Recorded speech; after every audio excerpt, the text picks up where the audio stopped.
são ícones do esporte. Com talento, levantam uma multidão de fãs.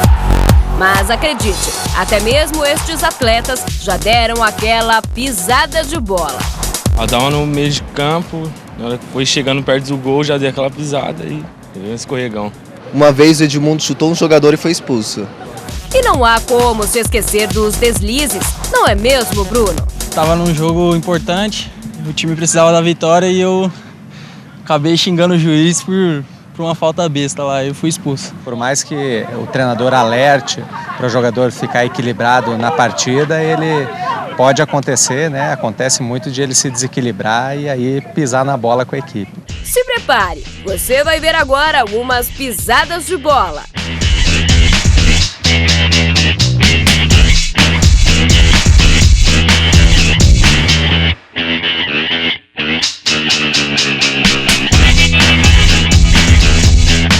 E nem mesmo o craque Neymar, com toda a sua habilidade, escapou dessa. O pênalti que o Neymar bateu esses dias aí, que foi lá na arquibancada, eu acho que essa foi a pisada de bola dele.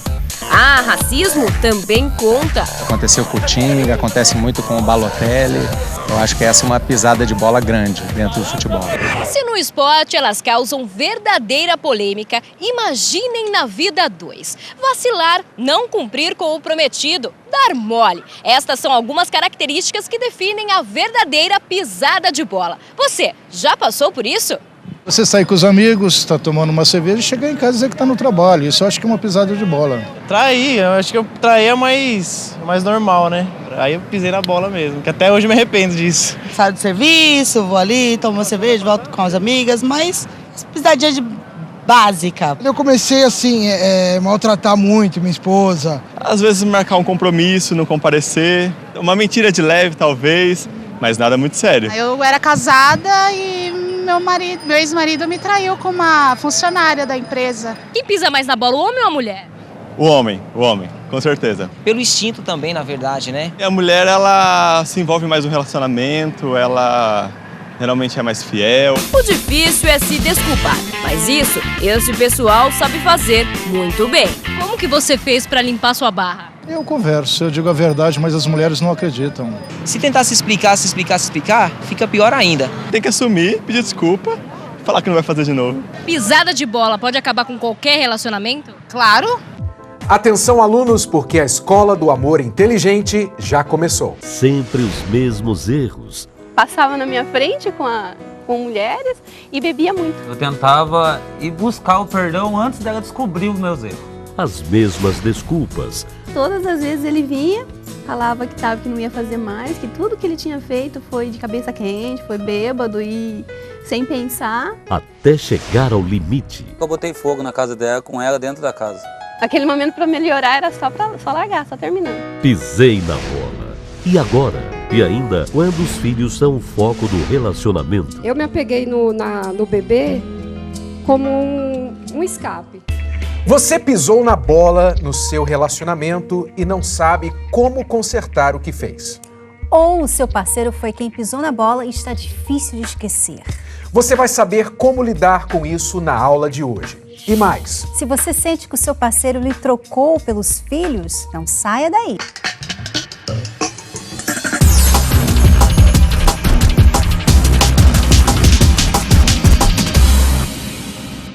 Homens aí em casa, parem tudo e prestem atenção. Vocês não vão acreditar no que vocês vão assistir aqui agora nesse clipe. E mulheres também. Prestem atenção porque o tema de hoje é o que fazer quando alguém pisa na bola no relacionamento. Talvez você não saiba de onde veio essa expressão, pisar na bola. Do futebol, é claro, mas por que pisar na bola no futebol é algo tão feio? Veja só este clipe onde não só um, mas 2 jogadores pisaram na bola ao mesmo tempo. Assista só. خودي أو خليلي في التغطية خليلي حداري يا أو خليلي في التغطية خليلي حداري يا Honestamente, eu não sei quem deu a maior pisada aqui. Se foi o atacante ou o goleiro. Né? Incrível. Não se vê isso no futebol isso é lá na Argélia, né? Eu acho que é mais os melhores jogadores do mundo, até o Neymar, os melhores jogadores do mundo. Me lembro de um pênalti do David Beckham que fez uma vergonha, um vexame na frente da nação inteira. Pois bem, agora, imagine dar uma dessas dentro do relacionamento. Talvez você ou seu parceiro, ou quem sabe como aí no clipe, os dois, de uma vez, têm pisado feio na bola, né? O que fazer quando o parceiro comete um erro após o outro e vive arrumando desculpas para suas atitudes? Ele pisa na bola, se desculpa e erra novamente. Tem sempre alguma justificativa para assumir seus erros. E aí, o que fazer? Dar cartão vermelho para ele?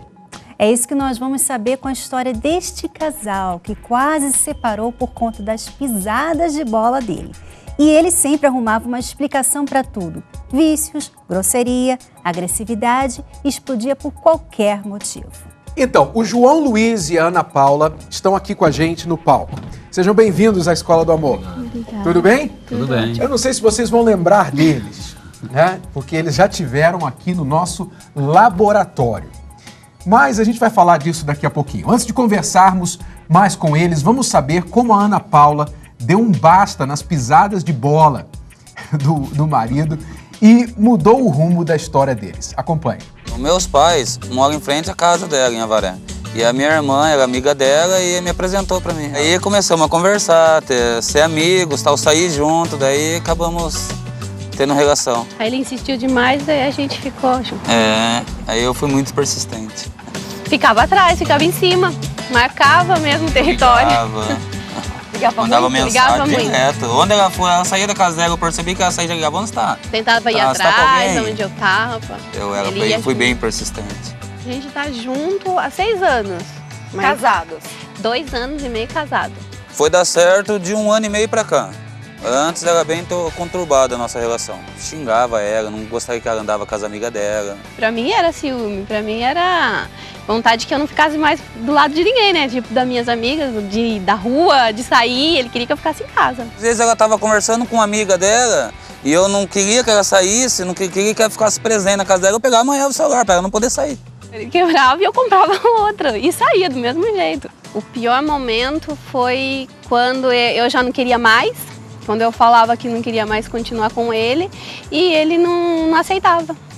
E aí ele aproveitava da situação que eu não queria, não aceitava me deixar, no caso, separar, mas ele aprontava mais ainda, porque daí ele traía, passava na minha frente com mulheres e bebia muito. Ali na festa, na farra, a gente não pensa em nada. Depois que vem o arrependimento, eu pedia perdão pra ela, desculpa, só que no momento ficava bem. Depois chegava o final de semana, era a mesma coisa. Eu vi que não estava adiantando eu ser nervosa, eu ficar cobrando, eu ficar pedindo para sair da minha vida.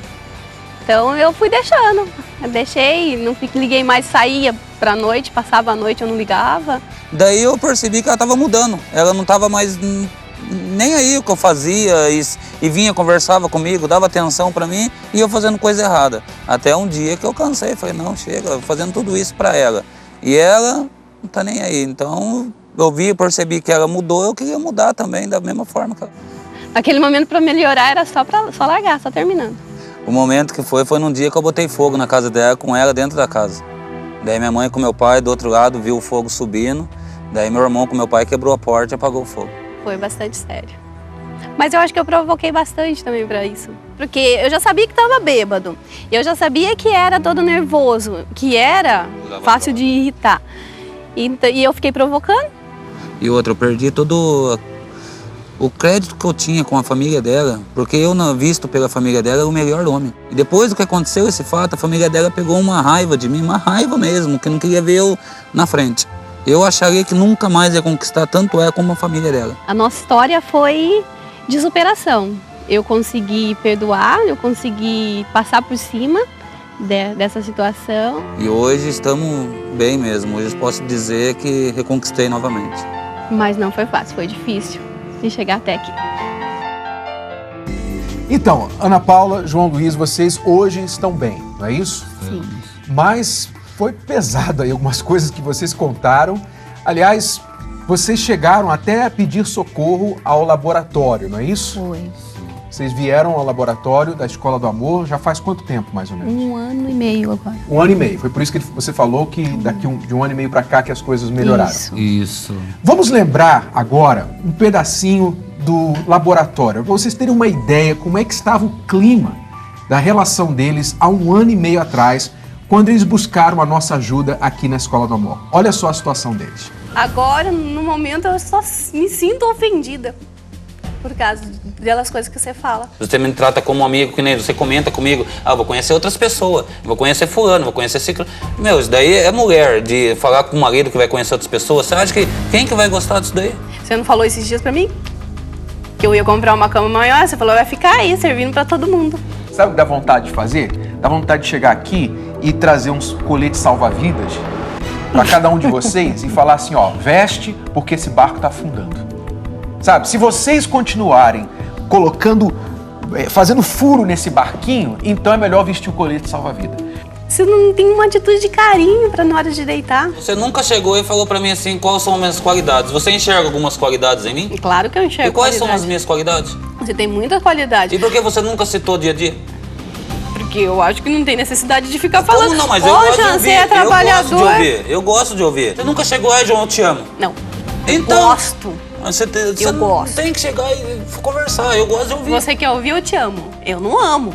Eu gosto. Em relação ao casamento mesmo, a um homem casado, a atitude na casa, a assumir as coisas da casa e também agora, como assumir uma família completa, a atitude como pai. Falta maturidade. Mas eu acho pra mim que eu tô tendo essa maturidade, eu tô tendo esse papel de pai. Na minha mente eu tô agindo como se fosse um pai das crianças, como se fosse seu marido. Eu tô imaginando isso, eu fico ali como se eu fosse o homem da casa mesmo.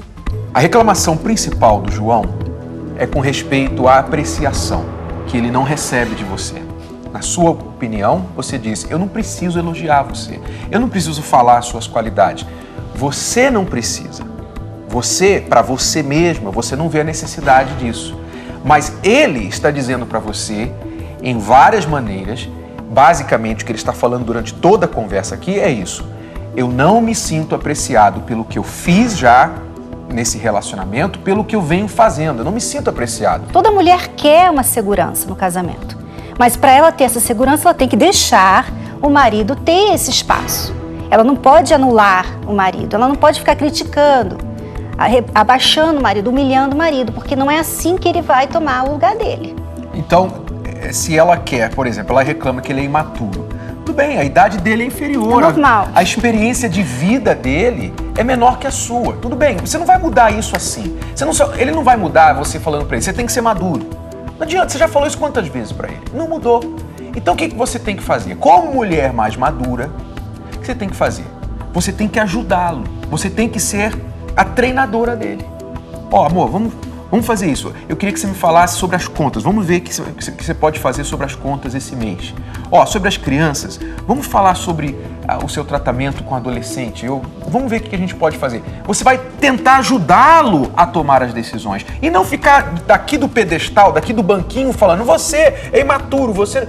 Como que você acha que ele vai se sentir se você sobe no pedestal e faz ele sentir lá embaixo? Como a gente viu aí, a situação realmente estava séria de vocês, né? Daqui a pouquinho a gente vai falar o que do laboratório ajudou mais vocês, quais as mudanças que vocês conseguiram fazer e como fizeram. Mas, enquanto isso, gostaria de entender, quem pisava mais na bola aí? Sou eu. Era você? Assumido?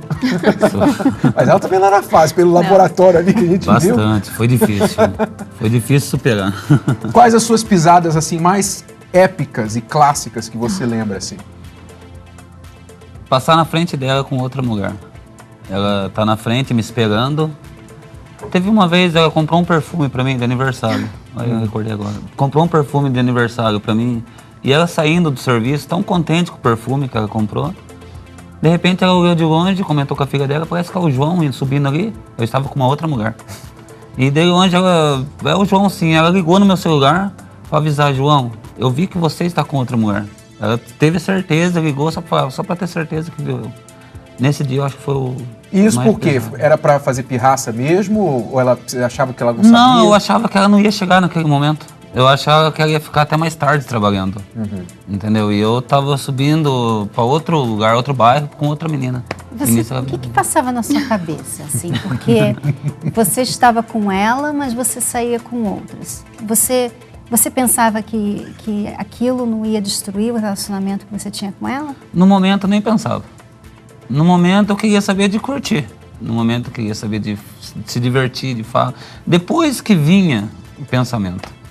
Só que depois, ó, que vinha o pensamento, já tinha acontecido tudo. Quer dizer, você estava numa fase da sua vida que você não estava levando a sério o relacionamento com a Ana Paula? Não estava levando a sério. Da forma que acontecia, que lá não poderia se dizer uma coisa séria, né? Quer dizer, passar na frente dela com outra mulher, sem contar que você colocou fogo na casa dela. Essa daí cheguei a também. esse ponto, coloquei fogo na casa dela, tranquei a porta da casa dela e saí pro lado de fora. Tinha alguém dentro? Ela e a filha dela. Meu Deus.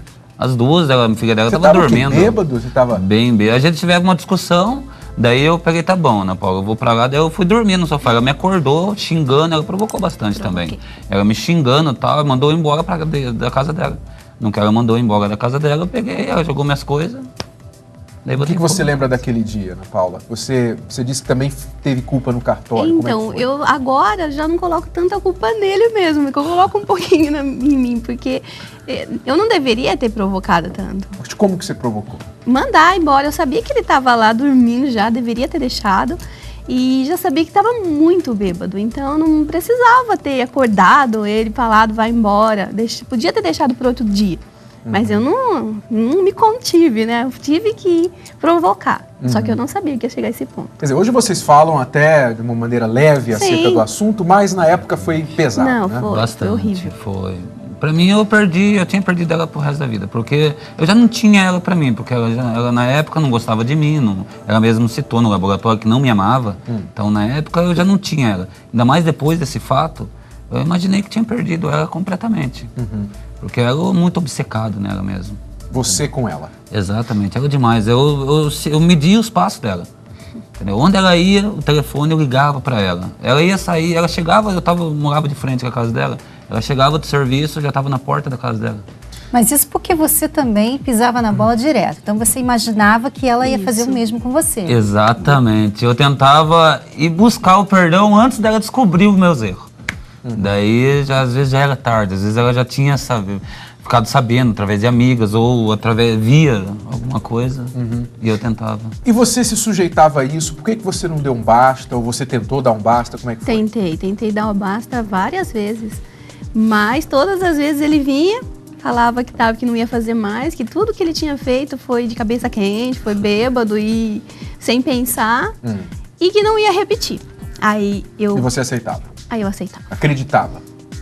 Confiava que não ia, porque eu sabia que ele gostava de mim. Sabia que ele amava, como ele falava, né? E então eu falava, poxa, ele tá falando, talvez seja agora dessa vez, talvez vai. E aí chegava outro final de semana, ele aprontava tudo novamente. Ou chegava uma briguinha, próxima briga que tivesse, ou pior, né? Tava ela fazendo a mesma coisa de novo. Quer dizer, mostra que não adianta gostar. Você gostava tanto dela, né? Mas ao mesmo tempo não conseguia fazer as coisas certas para o relacionamento. Exatamente. Então, às vezes, você que está em casa, você diz assim, poxa, eu amo tanto meu marido, eu amo tanto a minha esposa, mas eu não consigo ser do jeito que eu deveria ser, tratar do jeito que eu deveria. Por quê? Porque você tem um problema interno, você tem um problema pessoal. O problema não é de relacionamento, o problema de relacionamento já é secundário, é consequência do problema interior que você tem, como era o caso do João Luiz, que tinha um problema interior. Você, além dos vícios, tinha esse temperamento controlador, ciumento, enfim. Bastante. Ficava zoando na noite, enfim, com outras mulheres. Problemas pessoais. Além da pessoa ser inconsequente, porque ela não pensa nas consequências, ela vai pelo que ela sente. Então, eu tô com vontade de sair, relaxar com meus amigos, eu vou. E chega lá, eu tô com vontade de beber, eu vou beber. Eu tô com vontade de ficar com aquela mulher, eu vou ficar com... Depois que acontece tudo isso, não devia ter feito isso. E era uma coisa constante, né? Sempre. E a mesma coisa, a reação, a sua reação, Ana Paula, porque você também por mais que ele estava errado na atitude dele, a maneira que você reagia àquilo também, né? Porque você reagia ao que você sentia. Sim. E não que era... Você não pensava, peraí, ele está bêbado, é perigoso. É perigoso atacar um homem bêbado, porque eu posso apanhar, né? Eu tenho filhos também. Mas a pessoa vai pelo que ela sente. Eu tô com raiva, eu vou falar o que eu quero e aí acontecem essas coisas. Aí, finalmente, vocês usaram a cabeça para resolver o problema. Totalmente. Quais foram as atitudes, as decisões que vocês tomaram para começar a resolver o problema? No meu caso, eu vi que do jeito que a gente estava levando essa situação, ia ser, com certeza, ia acontecer coisa pior. Na tragédia. Tragédia mesmo. Como não aconteceu, então eu falei, poxa, agora eu tenho que acordar. E aí, quando foi que eu apelei pelo laboratório, as dicas... Foi você que buscou o laboratório? Fui eu que fui atrás, fui eu que procurei essa ajuda e comprei o livro e a gente foi lendo tudo e aí foi usando as dicas, usando a cabeça e pensando e falando, poxa, aqui não tá dando certo, vou agir do outro jeito e aí consegui. Você, João, aceitou logo de cara vir no laboratório ou resistiu à ideia?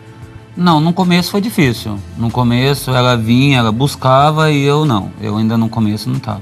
Até que depois eu comecei a ver a diferença dela tratando comigo. Daí eu queria saber onde que ela estava buscando isso que eu queria buscar também. Daí no que eu comecei a acompanhar com ela.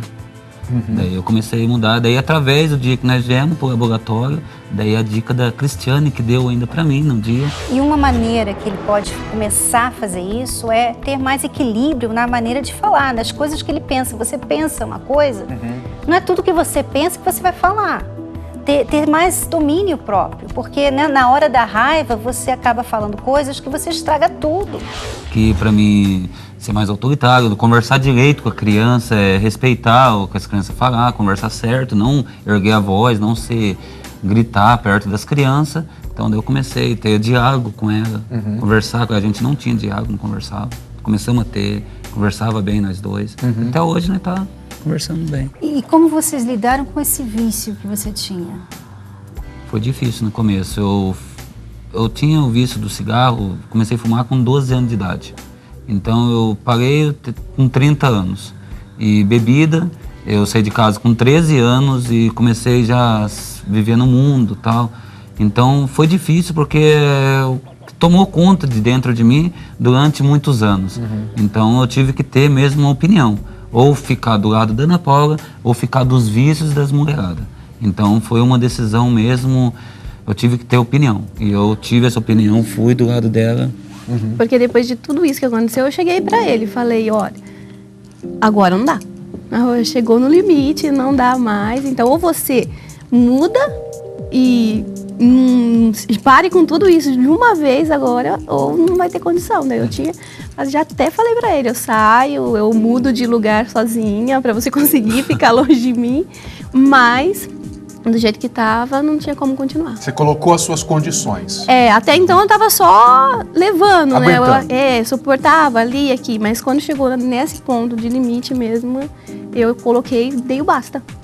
Então, quando vocês vieram no laboratório, o João falou do conselho da Cristiane a respeito de usar melhor, de maneira mais sábia, a autoridade dele, de melhorar no diálogo entre vocês.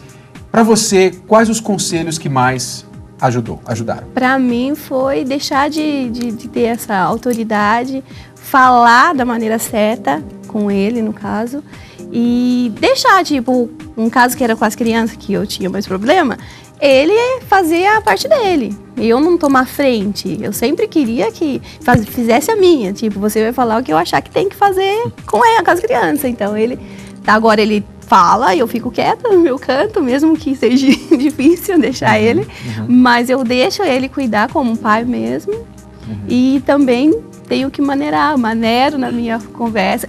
Eu também tenho uma dica do livro que é das ferramentas, que é a Santa Água.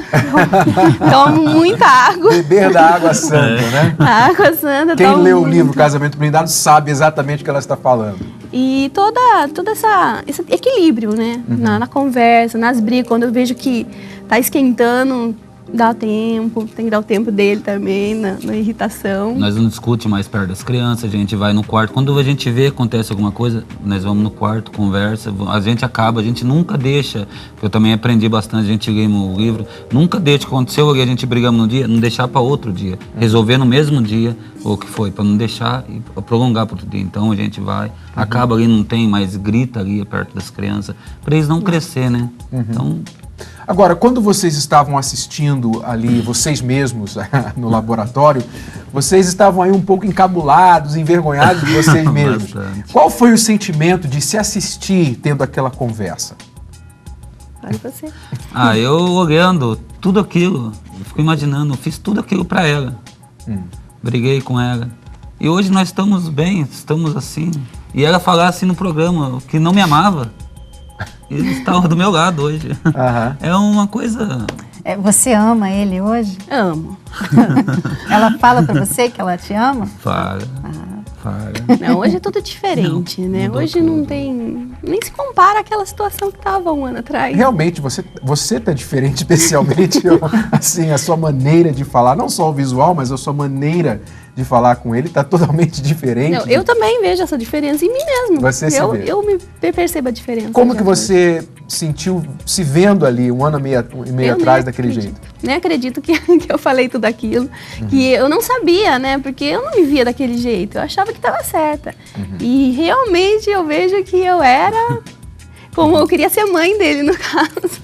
Queria tomar conta da vida dele. Mas você entende, né, agora? Porque o que você também já tinha passado com ele, né? O que ele tinha pisado muito na bola. E essas informações a gente não tinha no laboratório, que ele tinha feito. Senão ele merecia também um palmatório, né, Renato? Se a gente soubesse de tudo isso daqui, acho que ia levar uma voadora. Nem palmatório ia dar jeito em você. Mas... foi bom porque vocês ouviram os conselhos, né? E como a gente sempre fala, se a pessoa segue, se ela faz, então ela vê o resultado. Então foi o caso de vocês conseguiram, levaram a sério e fizeram, né? Enfrentaram. Nesse um ano a gente segue até hoje o que a gente ouviu no programa. E eu tenho gravado o programa que foi feito há um ano atrás, eu tenho gravado no meu computador, eu vejo direto para não esquecer. Às vezes acontece alguma coisa, eu falei errado, eu vou lá dar uma olhada no computador, faz isso, daí eu vou... Tá. Como bom aluno, né? Não pode esquecer a matéria. E o livro também jamais deixar de lado, tem que estar sempre. Mas, afinal, o que leva uma pessoa a continuar agindo de forma que pisa na bola como parceiro, né? E tem tanta dificuldade de mudar o comportamento? Para a gente entender melhor, vamos ouvir a opinião da psicóloga Solange Mello. Quando a gente fala de ser indulgente demais, é você perdoar tudo, é você desculpar tudo. E nem sempre algumas coisas são desculpáveis, né? Porque às vezes o outro fez porque quis mesmo fazer. Às vezes o outro te machucou porque ele quis mesmo machucar. A pessoa autoindulgente, ela acha que ela pode tudo, né? E que todas as falhas que ela cometeu, todos os erros que ela cometeu, sempre foram por um motivo muito específico, né? Sabe aquela pessoa que fala, não, olha, mas eu fiz tal coisa por causa disso, né? Na realidade eu não tive culpa. No fundo, a gente sabe quando a gente pisou na bola, né? Só que por orgulho, por vaidade, por arrogância, por prepotência, a gente se mantém naquela pose e diz, não, mas na realidade eu não errei, quem errou foi o outro. Quando você percebe que você pisou na bola, seja com o marido, seja com a mulher, seja com um amigo, seja com um colega de trabalho, enfim.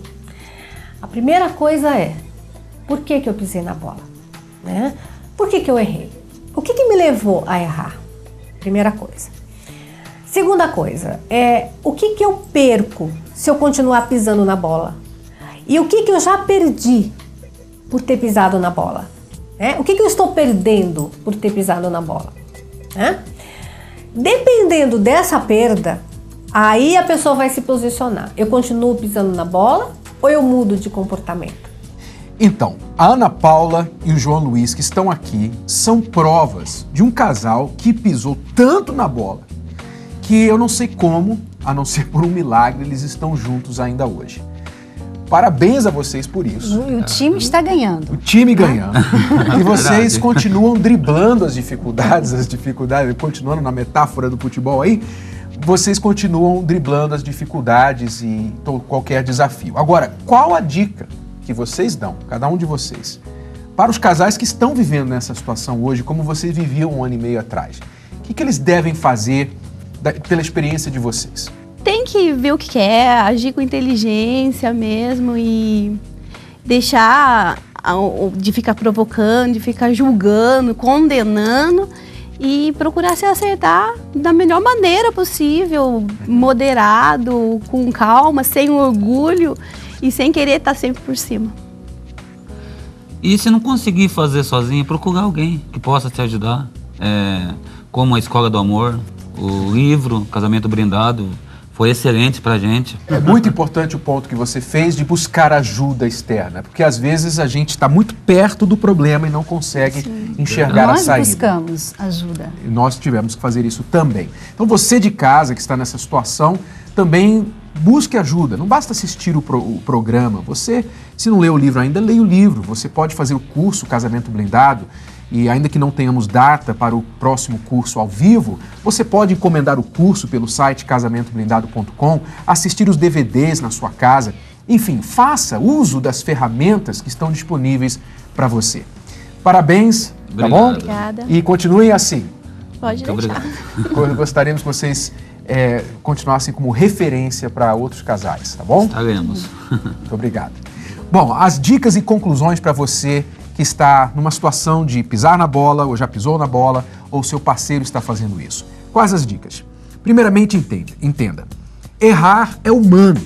A diferença é que depois que você erra, você tem que fazer as coisas certas para reparar aquilo que você fez. E ficar dando desculpas é uma forma de não assumir a responsabilidade pelo erro. Você tem que ajudar o seu parceiro a mudar, se é ele quem pisou na bola ou ela. Você ajuda-o a mudar, muitas vezes, deixando-o sofrer as consequências dos seus erros. Como a Ana Paula, que chegou o momento em que ela disse: você vai me perder se você não mudar. Ela colocou o limite, o basta na situação. E se o outro pisou na bola, pelo menos você não pise na bola também. Né? Não continue errando, porque não se conserta um erro com o outro. É compreensível que você pise na bola por coisas que você não aprendeu. Como no caso do João Luiz, ele saiu de casa aos 13 anos, não teve um bom exemplo do pai, ele não sabia o que era ser pai, não sabia o que era ser marido. Mas não é aceitável que você continue errando porque é tão orgulhoso que não quer buscar ajuda. Então busque ajuda, aprenda e melhore. Vocês sabem quem está na capa da The Love School em revista desse mês? Vou dar umas dicas. Ela adora cachorros, é loira, linda, modelo, apresentadora de TV e atriz aqui na Record. Estamos falando da Gianni Albertoni. Agora, maiores detalhes, só lendo a revista completa. Nós fomos acompanhar a sessão de fotos e aproveitamos para bater um papo com ela. Acompanhe. Essa matéria vai contar um pouquinho da minha vida, da minha história, da minha carreira, meus planos. Vai ser muito especial. Eu sempre estou atrás de novos desafios. Eu acabo de me formar agora em jornalismo, que eu estou muito feliz. Para mim foram 4 anos puxados. Muita gente fala é difícil estudar e trabalhar, mas não é impossível. Você é uma pessoa que se desculpa muito, assim, que se perdoa? Claro que se eu faço algo mal ou algo que ofendeu alguém ou que eu machuquei alguém, realmente não era a minha intenção. Eu peço desculpa, sim, do fundo do coração. E lógico, eu não vou querer fazer de novo. Não adianta você pedir desculpa e faz de novo o mesmo erro, entendeu? Então, a desculpa, pra mim, só é válida quando você se arrepende realmente e você se dá conta que aquilo é errado. Uma amiga me faz alguma coisa ou um namorado me faz uma coisa que eu não gosto. Eu sou uma pessoa muito sincera, eu vou chegar e vou falar: olha, eu não gostei que você fez isso, isso, isso. Se ela entender que aquilo me machucou e não fazer de novo, ok, não tem problema, não precisa nem pedir desculpa. Só falar: realmente, eu agi de uma maneira sem pensar desse jeito. Aí você resolve, acho que um bom papo. Não sei, mulher adora falar, né? Vamos conversar. Às vezes as pessoas estão num relacionamento e não sabe como lidar. E a gente esquece de olhar o passado, olhar as experiências dos outros para ver como que pode acontecer.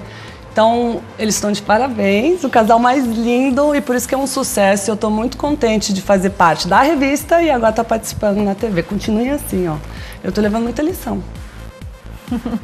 É isso aí, gente. Mas isso é só uma pequena parte, porque na revista tem ainda muito mais. Não perca.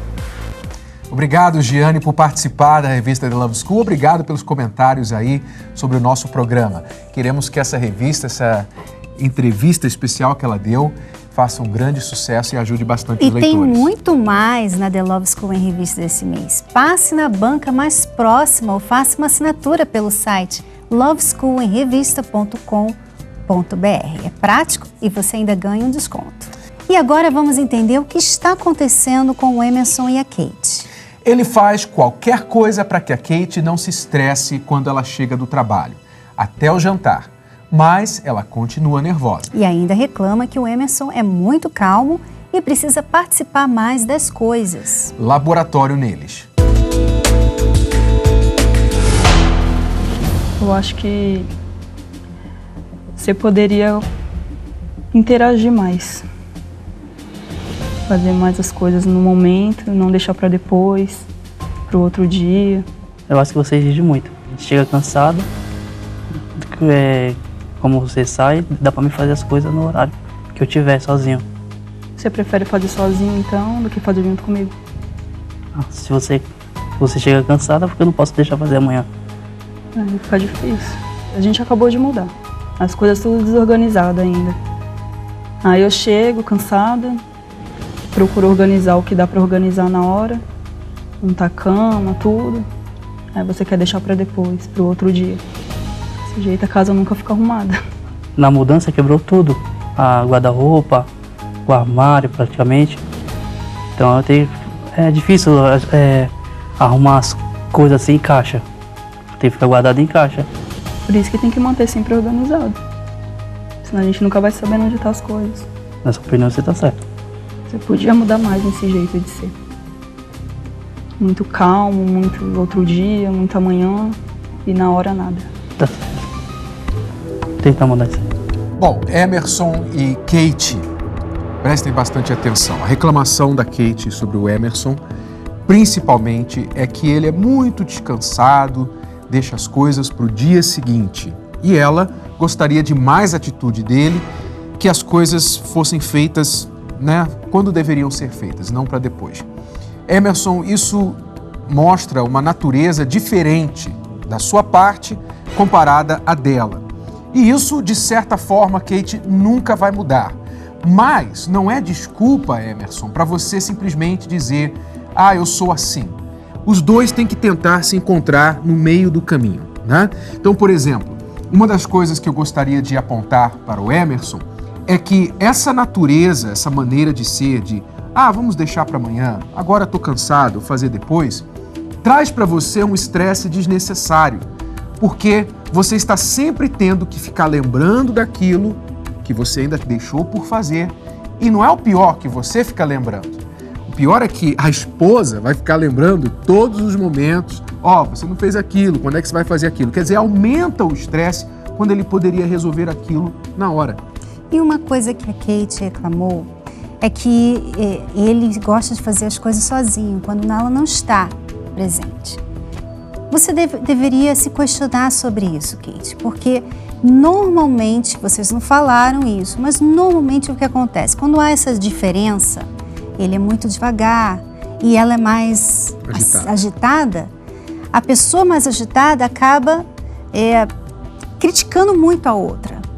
Reclamando, vai logo, você ainda está aí, você não fez isso direito. Então aquela outra pessoa se sente realmente atacada, porque ela nunca vai ser igual à outra. Nunca vai ser boa o suficiente. Então ela acaba querendo também, evitando de fazer certas coisas com ela presente, porque ele sabe que ela vai criticar. Não sei se esse é o caso de vocês, mas eu estou deduzindo aqui, porque ele gosta de fazer as coisas quando você não está presente. É uma coisa a pensar. Eu sugiro a você, Emerson, que você comece a colocar para você mesmo o seguinte hábito. Você vai escrever uma lista de uma coisa que você tem que fazer por dia. Uma coisa só. Seja com respeito à casa, seja com respeito a algum assunto que tem que ser resolvido na rua, seja algum assunto entre você e a Kate, uma coisa, porque essa sua natureza de deixar para amanhã faz com que você viva somente na rotina. Você levanta, a sua vida é praticamente igual todos os dias. Você se levanta, você se arruma, toma o seu café, vai para o trabalho, chega do trabalho, segue as mesmas rotinas. E isso faz com que você não seja muito produtivo. Então, para você superar isso, é bom que você, no início da semana, digamos no domingo, você escreva, olha, segunda-feira eu vou fazer isso. Uma coisa só. Seja arrumar o guarda-roupa que ficou por arrumar da mudança. Então, você vai dizer isso. Talvez a segunda-feira não seja o melhor dia, mas digamos o sábado você vai arrumar o guarda-roupa, montar o guarda-roupa, tentar consertar aquilo que está quebrado. Na terça-feira eu vou fazer isso. Então você coloca um alvo para você. Porque quando você começa a semana já programando, planejando o que você vai fazer, então é muito mais fácil focar, reunir as suas energias e fazer aquilo. Mesmo que não dê conforme o seu plano, é melhor que você, digamos, das 7 coisas que você colocou na lista, você tenha alcançado 5 ou 4. Mas você chegará na próxima semana muito mais na frente do que esta que acabou. Tá bom? Então fica essa dica para você, Emerson. Uma coisa por dia, todos os dias da semana. Você pode fazer essa lista, talvez ela até possa te ajudar a fazer. E eu tenho certeza que ela vai gostar desse trabalho aí. E eu acho que a Kate também pode ajudar no sentido assim de escolher certas tarefas, porque tem tarefa que ele não vai fazer bem, que ele não gosta de fazer, não é dele. E você querer que ele faça aquilo, às vezes é por isso que ele não está trabalhando naquilo, porque ele não gosta e não faz bem. Dividir as tarefas, cada um naquilo que faz melhor. Vamos continuar assistindo a conversa. Queria que você mudasse o nervosismo. Qualquer coisa se irrita, vira a cara. Eu não sou desse jeito. Nem nas brincadeiras, tem até brincadeira que você não gosta que eu faço. Tudo te incomoda. Eu gosto de fazer careta, gosto de careta, você não gosta. Eu brinco com o meu filho, você brinca com o Eduardo, você briga por causa das caretas que eu faço. Eu faço isso para alegrar a casa. Mas é feio. Enquanto ao nervosismo, fica assim por você ser muito calmo. De estar vendo tudo desorganizado e você não querer fazer. É estresse. O que eu admiro em você é de eu chegar do serviço, tem comida pronta. Quando tem roupa para lavar, para estender, você faz. Isso eu não tenho do que reclamar. Não tá arrumando a casa, sempre prestou muita atenção nisso. Sempre admiro muito isso. Dar atenção para o nosso filho. Gosto de deixar a casa arrumada, a comida, porque você chega, como eu chego cansado, como eu chego primeiro do serviço, é bom sempre deixar a casa arrumada, você já tá tudo organizado, só janta. Aí nós fica mais tempo juntos. Faz que você é muito trabalhador e eu admiro isso em você. Com a palavra. Então, Kate, olha, eu acho muito bacana o que ele faz por você todos os dias. Antes de você chegar em casa, ele procura agradar você. Para quando você chegar em casa, não ter muita coisa para fazer. Eu vejo assim, Renato, sinceramente, eu vejo que ele tem medo de desagradar ela. Porque tudo que ele faz, como ele falou, tudo que ele faz, ela reclama. Ela falou que ela reclama porque ele é muito devagar. Fica nervosa, né? Mas quando você reclama, quando você ataca ele, por ele ser diferente de você, você está tendo o oposto do que você quer. Porque agora você tem um homem com medo de te desagradar. Então tudo ele vai demorar um pouco mais para fazer, porque se ele fizer errado, você vai reclamar. E você está atacando a essência dele, é o que ele é. Por exemplo, um exemplo clássico disso é a maneira dele fazer humor. Você o critica por ele fazer caretas com o filho, né? Brincar com o filho e tal. E você acha um tipo de humor feio, ridículo e tal. Só que o seu humor é diferente do dele. E você dizer que é feio uma coisa que ele gosta de fazer, que é inofensiva, ele está brincando com o filho, isso é você desdenhar, é você desprezar. Parece que você despreza, chega a ponto de ter vergonha do seu marido. Isso não é bom. Isso é uma energia, uma vibração muito negativa que você passa para ele, que faz ele se sentir rejeitado. nunca às suas expectativas, ao nível que você gostaria que ele fosse. Então é bom que você, Kate, modere isso daí. Se você não acha engraçado, pelo menos não critique, sabe? Pelo menos você respeite, deixe ele fazer aquilo. Eu acho que às vezes a mulher, tanto a mulher quanto o homem, normalmente acontece com a mulher porque o homem ele tende a ser mais bem-humorado, né? Dependendo do caso, por forma geral. Às vezes o homem ele tem um tipo de humor que é mais infantil que o da mulher. Então a mulher, em vez de rir com ele, ela simplesmente olha com ar de superioridade e com aquele ar de dizer que feio, que coisa horrível, né? De negar aquilo. Ah, que coisa horrível, não faz isso, que coisa feia, não tem graça nenhuma. Você acaba matando a essência do seu marido. Então, aprenda a respeitar isso, ele não vai mudar e de vez em quando talvez você até arrisque uma risada da careta dele. Eu tenho certeza que você vai ver que o clima em casa vai ficar muito melhor entre vocês. Tá bom? Kate e Emerson, apliquem essas dicas e eu tenho certeza que vocês vão ver diferenças. Bom, e agora chegou a hora da dica do Rô. Acompanhe. Esta dica é um pouco mais elaborada, mas a boa notícia é que você não precisa fazê-la sempre, só de vez em quando. E é também especialmente para o homem fazê-la para a sua mulher. Mas dependendo do tipo de marido, você, esposa, pode fazer para ele também. Eu estou falando de fazer um passeio espontâneo de surpresa para ela. Espontâneo assim, para ela vai parecer espontâneo, mas para você será algo totalmente planejado. Primeiro, é claro, você tem que pensar em fazer algo que ela gosta. Lembre-se, ser romântico é focar em fazer o seu parceiro feliz. Então, se ela odeia futebol e a sua ideia de passeio romântico é comprar tickets para assistir o jogo do seu time, provavelmente o romance não vai rolar. Então, pense em algo que ela goste. Talvez ela venha deixando dicas para você sobre como gostaria de visitar uma certa praia ou conhecer uma cidade turística. Talvez assistir aquele balé russo que está vindo para a cidade. Você sabe, mulher gosta de dar essas indiretas, deixar essas dicas. É só você ficar atento nas conversas.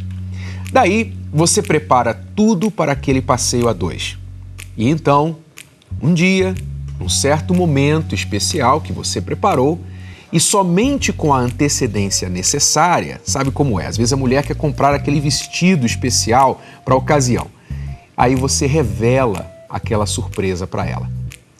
A razão por que essa dica funciona é por causa do esforço que você fez para fazer a sua parceira feliz e de como pensou nos detalhes para agradá-la. Dá um pouquinho mais de trabalho, mas os momentos que vocês vão passar juntos vão ficar na memória de vocês para sempre. E é por isso que vale a pena. Essa é a minha dica para você esta semana. Vamos lá e pratique. Que a vida de um casal muda com a chegada dos filhos, isso todo mundo sabe, ou deveria saber. Parece algo simples, mas nem sempre é. Para muita gente, principalmente para as mulheres, a tendência é que o lado mãe fale mais alto que o lado mulher e de companheira. E aí o marido se sente deslocado dentro da própria casa. E este foi um dos problemas que causou a separação da Vânia e do Fausto. Eles participaram do quadro Te Quero de Volta, do programa Melhor do Brasil, e o Rodrigo Faro até nos convidou para ajudar o casal. Acompanhe. Vânia e Fausto têm 13 anos de casados. Os dois ficaram separados por 4 meses. Um dos problemas foi a atenção que Vânia deu aos filhos. Veja o que ela disse. A gente brigava muito, Rodrigo. E eu me apeguei no bebê como um escape, né? Você faz isso para mim, só que eu tenho o Thiago. Então não importa o que você faça. Eu tenho o Thiago e não interessa. Você colocou ele em segundo plano. Pus ele em segundo plano na minha vida. Eu já vinha falando pra ela há muito tempo. Falou, Vânia, vai chegar uma hora que eu vou me cansar e eu vou sair fora de vez.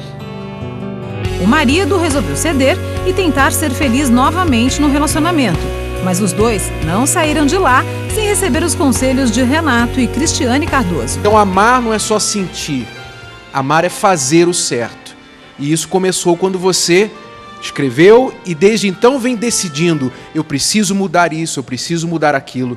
Então agora você precisa agir em cima disso. Isso é amar, não é somente sentir. Você precisa trabalhar nessa sua insegurança, não só ajudando, né, no casamento, fazendo a sua parte como esposa, mas também você. Ser mais segura com você mesma, valorizar a sua pessoa. Você vai ter que colocar o Fausto no lugar dele, porque no momento, até aqui, ele vinha depois dos filhos. Você vai ter que colocar ele primeiro dos filhos, porque você achava, como você mesma falou, que tendo o amor dos seus filhos, você não precisava dele. Na verdade, eu repito, amar é fazer as coisas certas. E o que vocês estavam fazendo não era amar os seus filhos. Vocês estavam dando para eles um lar inseguro, tanto que eles nem mesmo achavam uma boa ideia vocês voltarem. Então, para amar os seus filhos, a primeira coisa que você tem que fazer é ter um bom casamento. Esse é o principal que os seus filhos precisam. Tá bom? Perfeito. Além deste conselho que nós demos para Vânia, nós queremos falar com os maridos que, como Fausto, estão vivendo essa situação. Fausto estava vivendo essa situação. Você, marido, que se sentiu trocado, tem se sentido trocado pelos filhos, né? Sua esposa colocou os filhos na frente de você. O que você tem que fazer? A coisa pior que você pode fazer é se afastar, é se isolar, é ficar ainda mais distante, porque aí você vai fortalecer esse relacionamento de mãe e filhos e vai enfraquecer o seu relacionamento de marido e esposa. Você tem que se unir, você tem que chegar mais perto, mais próximo. E você tem que fazer com que haja tempo para vocês, como marido e mulher, e tempo para as crianças. Então, combinar, por exemplo, uma vez por semana, uma noite só de vocês, uma noite de namoro, alguém para ficar com as crianças no sábado, de forma que ela não vai ter desculpas para não ficar com você, é uma maneira que você pode lidar com isso. Ou seja, ele tem que fazer algo a respeito. Às vezes o que acontece é que ele começa a atacar as crianças. Por ele ficar ciumento, ou por ele ficar assim com raiva dela, a atenção que ela dá às crianças, ele então começa a ser inimigo das crianças. E aí ela vai ficar com mais raiva ainda e vai se isolar também. Então, o marido sábio, inteligente, ele toma iniciativas para resolver o problema, ao invés de ficar se isolando e criticando, apontando os dedos. Não deixe criar dois partidos dentro de casa, tá bom? E você, esposa, veja se você não está caindo no mesmo erro da Vânia. Lembre-se, vai chegar um momento que seus filhos vão seguir o caminho deles. E por isso é essencial cuidar do seu relacionamento agora e sempre. Seu parceiro deve estar em primeiro lugar. Um casamento feliz é a garantia de filhos felizes. E se você é recém-casado, espere até passar a fase da adaptação para depois, fazer a chegada dos novos filhos, os novos integrantes da família. Porque vocês precisam se adaptar um com o outro, Então, a criança precisa de uma estabilidade em casa. Então, não é justo você casou ontem e quer ter o filho hoje. Porque o filho, vocês não se conhecem direito e aí já tem uma criança no meio de vocês. Então atrapalha aqui o relacionamento a dois e a criança, coitada, que não tem culpa de nada, recebe esse problema aqui dos dois. Então, recém-casados, esperem consolidar o casamento para depois vir os filhos. Agora, vamos no resumo da semana ver essas histórias interessantes. Preste atenção. Você já sonhou que estava sendo traído? Esse pesadelo pode ser mais real do que você imagina. A Universidade de Maryland pediu que casais fizessem um diário, relatando tudo o que acontecia com eles durante 2 semanas, inclusive os sonhos. E os resultados mostraram que quando o casal tinha algum problema na relação, eles acabavam sonhando à noite que estavam sendo traídos.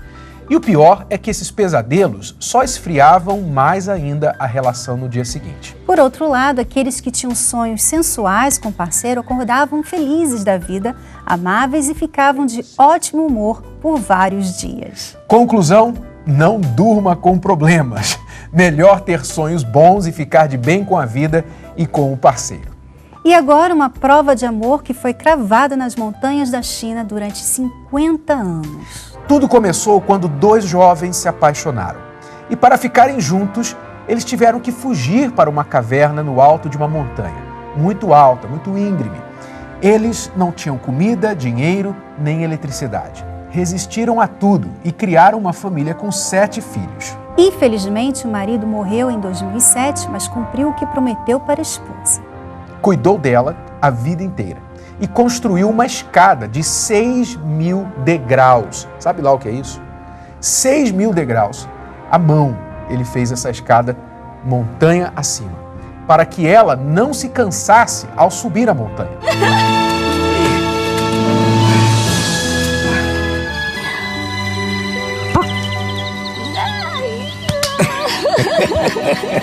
O lugar ficou famoso em toda a China e é conhecido hoje como as Escadas do Amor.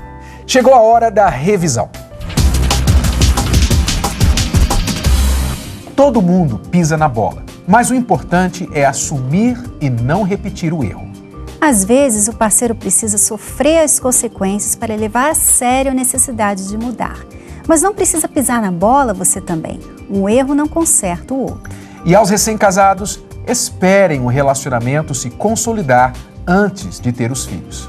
E aos que já têm filhos, lembre-se que o que eles mais precisam é que o casamento de vocês esteja bem. Nunca coloque seus filhos no lugar do parceiro. Obrigado, alunos, pela presença e até a semana que vem. Tchau, tchau.